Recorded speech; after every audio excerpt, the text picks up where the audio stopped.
Naglalakad sa hagdan si Sunshine at Legion ay may dala sila mga gamit. Nadulas ito. At nahulog ang mga hawak nitong gamit kasama na ang tinta.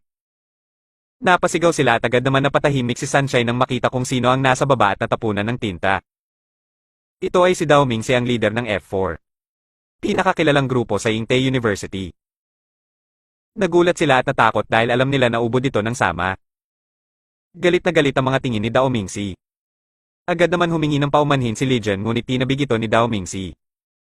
At tumama ito sa pader. Na agad ikinagalit ni Sunshine.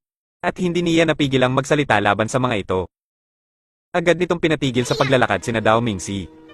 Hindi ba sapat sa inyo na humingi na siya ng paumanhin? Naglakad ito sa harap ni Dao Mingxi at nagsalita. Nakikinig lamang si Dao Mingxi na galit habang nakatingin sa nagsasalitang si Sunshine. Dumating naman sina Lei at Mei Zuo nakikinig rin ang mga ito sa mga sinasabi ni Sunshine. Nagulat sila sa ipinakitang tapang nito. Habang si Dao Mingxi ay nagalit dito at pinisil ang mukha ni Sunshine habang sinabi na matapang ka. Umalis ito at tumalikod at tinapik naman ni Ziman ang balikat ni Sunshine. At naiwan ito tulala. Salamat sa panonood. Kung nagustuhan nyo, follow for more.